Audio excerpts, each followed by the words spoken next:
Hey guys, welcome back to our YouTube channel Bong reaction. আমি চলে এসেছি নতুন একটা ভিডিও নিয়ে। আর অনেক তো দেখলাম অনেকের জীবন কাহিনী, কেরিয়ার লাইফ। তো আজকে ফাইনালি আরেকজনের কেরিয়ার লাইফ দেখতে বসেছি। আর আশা করি তোমরা ভালোবাসা দেবে এই মানুষটার প্রতি।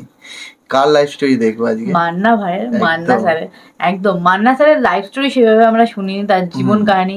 তো সেটাই আমরা ইন্টারভিউ দেখেছি, মান্না ভাইয়ের মুখ থেকে শুনেছি, অনেক কিছু শুনেছি, কিন্তু তার লাইফ কিভাবে শুরু হলো সেভাবে আমরা দেখিনি।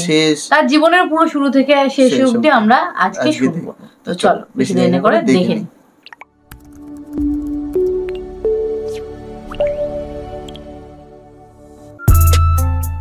এস এম আসলাম তালুকদার, যিনি মান্না নামে অধিক পরিচিত, বাংলাদেশের একজন জনপ্রিয় চলচ্চিত্র অভিনেতা ও চলচ্চিত্র প্রযোজক ছিলেন। তিনি ৩৫০-এর বেশি চলচ্চিত্রে অভিনয় করেছেন এবং ২০০৬ সালে সেরা অভিনেতা হিসেবে জাতীয় চলচ্চিত্র পুরস্কার লাভ করেন। ১৯৬৪ সালে টাঙ্গাইলের কালিহাতী উপজেলার এলেঙ্গায় জন্মগ্রহণ করেন মান্না। তার আসল নাম এস এম আসলাম তালুকদার। উচ্চ মাধ্যমিক পরীক্ষায় পাশ করার পরই ১৯৮৪ সালে তিনি নতুন মুখের সন্ধানের মাধ্যমে চলচ্চিত্রে আসেন। এরপর থেকে একের পর এক চলচ্চিত্রে অভিনয় করে নিজেকে সেরা নায়ক হিসেবে প্রতিষ্ঠিত করেন এবং চলচ্চিত্র অঙ্গনে তার শক্ত ভিত্তি গড়ে তোলেন। সমগ্র চলচ্চিত্র জীবনে তিনি মোট ২৪৫টি ছবিতে কাজ করেছেন। এর মাঝে নামমাত্র অভিনেতা হিসেবে ১০০ ছবিতে কাজ করেছেন, আর বাকিগুলো মেইন নায়ক, দ্বিতীয় নায়ক হিসেবে কাজ করেছেন। মান্না বঞ্চিত মানুষের কথা সিনেমার পর্দায় সুনিপুণভাবে তুলে ধরেছেন।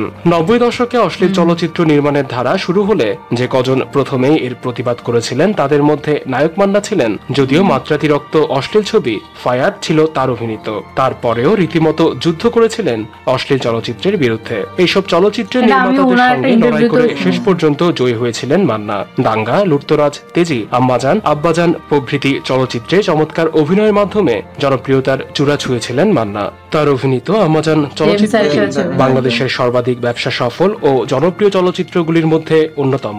তার প্রথম অভিনীত ছবির নাম তওবা, কিন্তু প্রথম মুক্তি পায় পাগলি ছবিটি। ১৯৯১ সালে মুস্তফা আনোয়ার পরিচালিত কাশেম মালার প্রেম ছবিতে প্রথম একক নায়ক হিসেবে সুযোগ পেয়েছিলেন।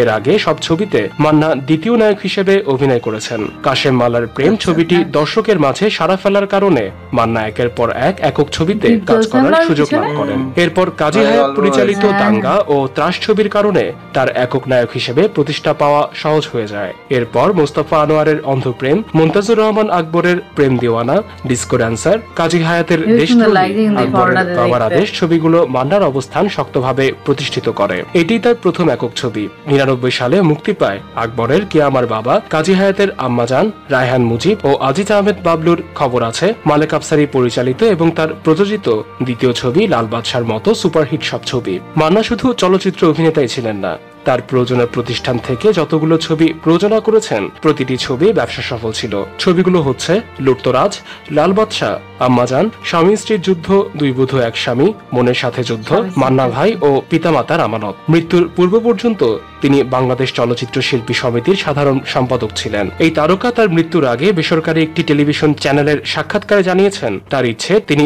সংসদ সদস্য হতে চান। তার উদ্দেশ্য একটাই, মানুষের সেবা করা। মান্না মনে করেছিলেন সংসদ সদস্য হলে তিনি মানুষের জন্য কাজ করতে পারবেন। সাক্ষাৎকারটি নিয়েছিলেন অপি করিম। উপস্থাপিকা একবার মান্নাকে জিজ্ঞেস করেছিলেন, মান্না ভাই, কখনো কি নির্বাচনে অংশ নেওয়ার ইচ্ছে আছে আপনার? উত্তর দিয়ে মান্না বলেছিলেন,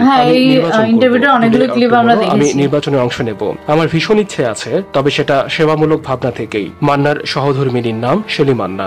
তাদের পুত্র সিয়াম দেশের বাইরের একটি বিশ্ববিদ্যালয়ে মিডিয়া অ্যান্ড ফিল্ম স্টাডিজে পড়াশোনা করছেন। নায়ক মান্নার ছেলে নায়ক হবেন কিনা সে ব্যাপারে তার স্ত্রী বলেন, সে কি হবে সেটা তার উপরই নির্ভর করছে।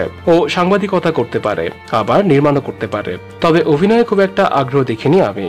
এটা নিয়ে আমিও খুব একটা গা করছি না, ওর যা ইচ্ছা তাই হোক। ২০০৩ সালে বীর সৈনিক চলচ্চিত্রের জন্য মান্না প্রথমবারের মতো শ্রেষ্ঠ অভিনেতা হিসেবে জাতীয় চলচ্চিত্র পুরস্কার লাভ করেন। এছাড়া ১৯৯৯ সালে আম্মাজান চলচ্চিত্রের জন্য বাদশাহ পুরস্কারে শ্রেষ্ঠ অভিনেতার পুরস্কার জিতে নেন মান্না।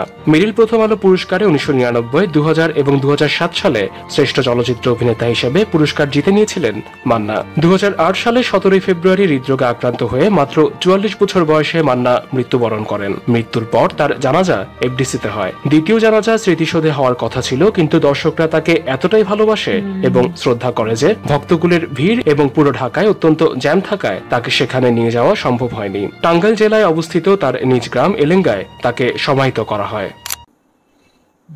শেষ যাত্রায় দেখেছিলাম, মানে মানুষ গিজগিজ করছিল, এত ভিড় ছিল, গাড়ি পুরো একদম ঘিরে ধরেছিল, কারণ মানুষ তাকে অনেকটাই ভালোবাসতো। আর সেই ভালোবাসাটা যে এখনো রয়েছে সেটা তো আমরা বারবার প্রত্যেকটা আমাদের ভিডিওতে দেখতে পাচ্ছি। একদম, তার অনেক মুভিতে সবাই বলিও একদম সত্যি মানুষটা একটা অমায়িক মানুষ ছিল। হ্যাঁ, আমরা তার মুভি দেখে যতটা তাকে চিনেছি বা তার ইদানিংকালে ইন্টারভিউ দেখে সত্যি তার কথার মধ্যে একটা প্রতিভা আছে, মানুষের মন কাড়ার মতো একটা প্রতিভা আছে। এটা সত্যি, সবসময় মুখে একটা হাসি থাকে। হ্যাঁ, সেটাই, মুখে একটা হাসি, তার সাথে কথা, হাসি ভালো মানুষ। আর হচ্ছে অ্যাক্টিং এর সময় তখন কিরকম ভাবে, হ্যাঁ সেটাই, অ্যাক্টিং ও খুব দুর্দান্ত তার অ্যাক্টিং, সেই নিয়ে তো কোনো কথাই নেই। আমরা অনেক মুভি দেখে নিয়েছি, মান্না স্যারেরই বেশি মুভি দেখেছি আমরা, তো সেই হিসাবে তো ওটা নিয়ে কোনো কথাই বলবো না। তো যাই হোক, ছোট্টর মধ্যে একটা ভিডিও দেখলাম তার লাইফের জার্নি, আমাদের বেশ ভালোই লাগলো। তিনি অনেক পুরস্কার পেয়েছেন।